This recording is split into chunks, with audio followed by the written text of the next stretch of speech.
லஞ்சுக்கு என்ன ஸ்பெஷல்னு பார்க்கலாமா?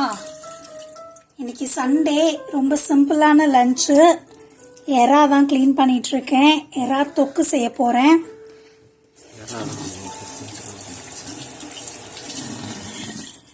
அண்ட் இதுக்கு கூட இங்க என்ன செஞ்சு வச்சிருக்கேன்னு பாருங்க.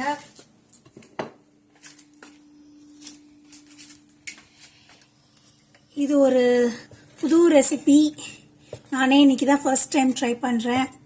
இது வந்து காலிஃப்ளவர்லாம் போட்டு ஒரு ரசம், சூப், ரசம், அந்த மாதிரி என்ன வேணால் சொல்லிக்கலாம். இதுவே நான் ஒரு யூடியூப் சேனலை பார்த்துட்டு தான் செய்கிறேன்.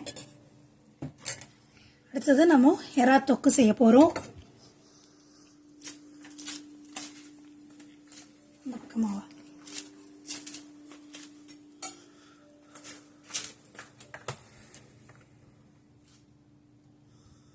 எல்லாத்தையும் செஞ்சுட்டு அப்புறம் பார்க்கலாம்.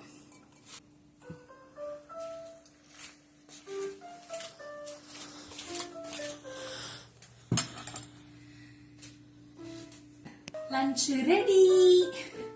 என்னெல்லாம் இருக்குன்னு பார்ப்போம். லஞ்ச்ல ஒயிட் ரைஸ், அகெயின் இன்னைக்கு குக்கர் ரைஸ். ஏன்னா இன்னைக்கு சாதம் கொஞ்சம் குழைய வேணும் ரசத்துக்கு ஊற்றி சாப்பிட்ற மாதிரி, அதனால குக்கரில் வச்சாச்சு. அண்ட் இங்கே நம்மளுடைய நியூ டிஷ் காலிஃப்ளவர் ரசம், காலிஃப்ளவர் சூப். இல்லை கொஞ்சமாக 2 ஸ்பூன் மட்டும் பச்சைப்பருப்பு போட்டிருக்கு. இதோட ரெசிபி உங்களுக்கு வேணும்னா எனக்கு காமெண்ட்ஸில் சொல்லுங்கள், நான் போடுறேன். பட் நானுமே ஒரு யூடியூப் சேனல் பார்த்துட்டு தான் பண்ணேன். அண்ட் இது வந்து நம்மளுடைய எறா தொக்கு. எல்லாருக்குமே தெரியும் எறா தொக்கு எப்படி செய்வீங்கன்னு. ஸோ இதில் ஒன்றும் பெரிய ஸ்பெஷலாலாம் இல்லை. நல்லா நிறைய இஞ்சி பூண்டு எல்லாம் தட்டி போட்டு நல்லா கிரேவியாக எறா தொக்கு. இது கூட நம்ம கொஞ்சம் சாப்பாட்டில் போட்டு கொஞ்சம் பிசைஞ்சிக்கலாம். அதுக்கப்புறம் ரசம் ஊற்றிக்கலாம். அண்ட் அது கூட பாயில்டு எக்கும் வச்சுருக்கேன். இதுதான் இன்னைக்கு லஞ்ச். கட் பண்ணிடு.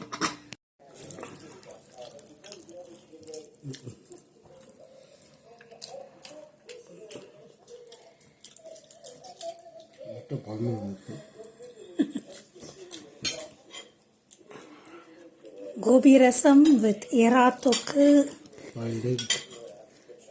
Boiled egg. இதுதான் என்னோட லஞ்ச். ரசம் சூப்பராக இருந்துச்சு.